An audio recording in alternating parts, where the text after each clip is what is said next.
बिस्मिल्लाहिर्रहमानिर्रहीम। नाज़रीन अस्सलाम वालेकुम। नाज़रीन तुसीं देखदे पियो न्यूज़ टाइम ते न्यूज़ टाइम ਦੀਆਂ ਵੱਡੀਆਂ ਖਬਰਾਂ ਵਿੱਚ ਸਭ ਤੋਂ ਪਹਿਲੇ ਖਬਰ 9 ਮਈ GHQ ਹਮਲਾ ਕੇਸ ਸਮਾਤ ਇਮਰਾਨ ਖਾਨ ਦਾ ਅਦਾਲਤ ਪੇਸ਼ ਹੋਣ ਤੋਂ ਇਨਕਾਰ। ਅਡਿਆਲਾ ਜੇਲ੍ਹ ਦੇ ਵਿੱਚ ਅਦਾਲਤ ਨੇ 3 ਦਫਾ ਇਮਰਾਨ ਖਾਨ ਨੂੰ ਪੇਸ਼ ਹੋਣ ਦਾ ਪੈਗਾਮ ਭੇਜਿਆ, ਜਦ ਕਿ ਜੇਲ੍ਹ ਦੇ ਅਮਲੇ ਨੇ ਅਦਾਲਤ ਨੂੰ ਦੱਸਿਆ ਕਿ ਇਮਰਾਨ ਖਾਨ ਨੇ ਇਨਕਾਰ ਕਰ ਦਿੱਤਾ ਹੈ ਔਰ ਉਹਨਾਂ ਨੇ ਆਖਿਆ ਹੈ ਕਿ ਸਾਡੀ ਤਬੀਅਤ ठीक नहीं। तो उस तो इलावा इमरान खान हुकूमत का खात्मा जड़ा है पाकिस्तान को कितना महंगा पिया। 30 वड्डी कंपनियां बैन अवी जड़ियां ने पाकिस्तान छड़ गई ने। इमरान खान के हुकूमत के खात्मे तो बाद 30 वड्डियां बैन अवी कंपनियां जड़ियां ने पाकिस्तान छड़ गई, जिहदे चों माइक्रोसॉफ्ट, शैल, उबर, यामाहा ਸਮੇਤ ਜਿਹੜੀਆਂ ਨੇ ਦੀਗਰ ਕੰਪਨੀਆਂ ਜਿਹੜੀਆਂ ਪਾਕਿਸਤਾਨ ਤੋਂ ਰੁਖਸਤ ਹੋ ਗਈਆਂ ਨੇ, ਜਿਨੇ ਸਰਮਾਇਆਕਾਰਾਂ ਦੇ ਇਤਮਾਦ ਨੂੰ ਹਿਲਾ ਕੇ ਰੱਖ ਦਿੱਤਾ ਹੈ। ਔਰ ਇਸ ਤੋਂ ਇਲਾਵਾ ਸੁਪਰੀਮ ਕੋਰਟ ਨੇ 26ਵੀਂ ਆਈਨੀ ਤਰਮੀਮ ਦੇ ਖਿਲਾਫ ਦਰਖਾਸਤਾਂ ਤੇ ਸਮਾਅਤ ਬਰਾਹ ਰਾਸਤ ਨਸ਼ਰ ਕਰਨ ਦੀ ਇਜਾਜ਼ਤ ਦੇ ਦਿੱਤੀ। ਸੁਪਰੀਮ ਕੋਰਟ ਦੇ ਆਈਨੀ ਬੈਂਚ ਨੇ 26ਵੀਂ ਆਈਨੀ ਤਰਮੀਮ ਦੇ ਖਿਲਾਫ 36 ਦਰਖਾਸਤਾਂ ਤੇ ਸਮਾਅਤ ਜਸਟਿਸ ਅਮੀਨੁद्दीन ਖਾਨ ਦੀ ਸਰਬਰਾਹੀ ਦੇ ਵਿੱਚ 8 ਰੁਕਨੀ ਬੈਂਚ ਨੇ ਕੀਤੀ। ਤੇ ਇਸ ਤੋਂ ਇਲਾਵਾ 2 ਸਾਲ ਦੇ ਵਿੱਚ ਗਜ਼ਾ ਦੀ 3% ਆਬਾਦੀ ਸ਼ਹੀਦ ਕਰਤੀ ਗਈ ਤੇ 90% ਮਕਾਨ ਤਬਾਹ ਕਰ ਦਿੱਤੇ ਗਏ।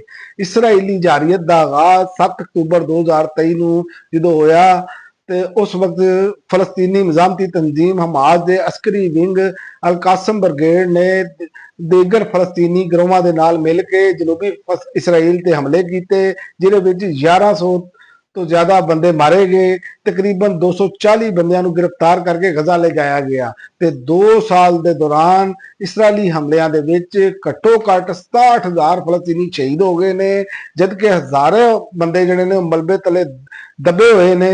ਇਹ ਦਾਦੋ-ਸ਼ੁਮਾਰ ਇਸ ਗੱਲ ਦੀ ਨਿਸ਼ਾਨਦੇਹੀ ਕਰਦੇ ਨੇ ਕਿ ਜੰਗ ਤੋਂ ਪਹਿਲੇ ਗਜ਼ਾ ਦੀ ਆਬਾਦੀ ਦਾ ਤਕਰੀਬਨ 3% ਤੇ ਯਾਨੀ ਹਰ 33 ਵਿੱਚੋਂ ਇੱਕ ਸ਼ਖਸ ਜਿਹੜਾ ਹੈ ਉਹ ਸ਼ਹੀਦ ਹੋ ਚੁੱਕਿਆ ਹੈ ਤੇ ਸ਼ਹੀਦ ਹੋਣ ਵਾਲਿਆਂ ਚੋਂ ਘੱਟੋ ਘੱਟ ਜਿਹੜੇ ਨੇ 20,000 ਬੱਚੇ ਵੀ ਸ਼ਾਮਲ ਨੇ।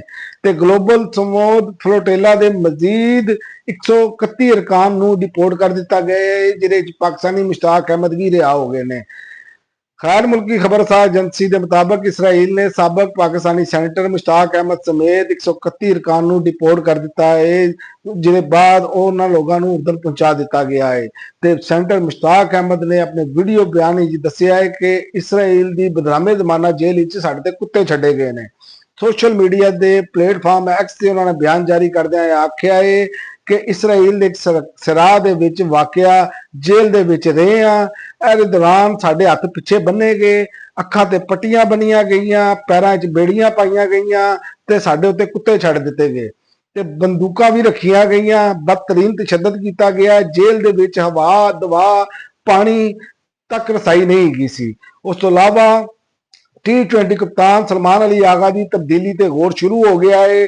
ਟੀਮ ਦੇ ਵਿੱਚ ਸੀਨੀਅਰ ਖਿਡਾਰੀਆਂ ਦੀ ਵਾਪਸੀ ਦਾ ਇਮਕਾਨ ਹੈ। ਅਗਲੇ ਸਾਲ T20 ਵਰਲਡ ਕੱਪ ਨੂੰ ਮੱਦੇਨਜ਼ਰ ਰੱਖਦੇ ਆਇਆ ਕੌਮੀ ਕ੍ਰਿਕਟ ਟੀਮ ਦੇ ਸਿਲੈਕਟਰ ਨੇ ਕਪਤਾਨ ਸਲਮਾਨ ਅਲੀ ਆਗਾ ਦੀ ਤਬਦੀਲੀ ਤੇ ਗੌਰ ਸ਼ੁਰੂ ਕਰ ਦਿੱਤਾ ਹੈ, ਜਦਕਿ ਸੀਨੀਅਰ ਖਿਡਾਰੀਆਂ ਦੀ ਸ਼ਮੂਲੀਅਤ ਦਾ ਇਮਕਾਨ ਹੈ। और 200 अरब का शार्टफॉल IMF ने इजाफी टैक्स लाने की पाकिस्तान को तजवीज़ देती है। IMF ने टैक्स की कमी को पूरा करने इजाफी टैक्स लाने की तजवीज़ दी है। उस तो इलावा ईरान के मसल्ला अफराद का चेक पोस्ट से हमला पास दौरान इंकलाब के 2 एहलकार हलाक ते 3 जख्मी हो गए ने।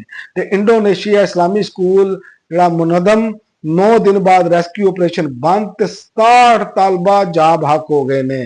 ते ग्रेटा थनबर्ग ने कहा वे कि इसराइल एक पूरी कौम ਨੂੰ ਮਿਟਾਉਣ ਦੀ ਕੋਸ਼ਿਸ਼ ਕਰ ਰਿਹਾ ਹੈ। ਸਵੀਡਨ ਦੀ ਮਾਰੂਫ ਮਾਲੀਆਤੀ ਕਾਰਕੁਨ ਜਿਹੜੀ ਹੈ ਉਹਨੇ ਆਖਿਆ ਹੈ ਕਿ ਗਜ਼ਾ ਦੇ ਵਿੱਚ ਜਾਰੀ ਜ਼ੁਲਮ ਦੇ ਮੁਕਾਬਲੇ ਦੇ ਵਿੱਚ ਮੇਰੇ ਉੱਤੇ ਮਜ਼ਾਲਮ ਹੋਣ ਵਾਲੇ ਕੋਈ ਮਾਇਨੇ ਨਹੀਂ ਰੱਖਦੇ। ਇਸਰਾਈਲ ਇੱਕ ਪੂਰੀ ਕੌਮ ਨੂੰ ਮਿਟਾਉਣਾ ਚਾਹੁੰਦਾ ਹੈ।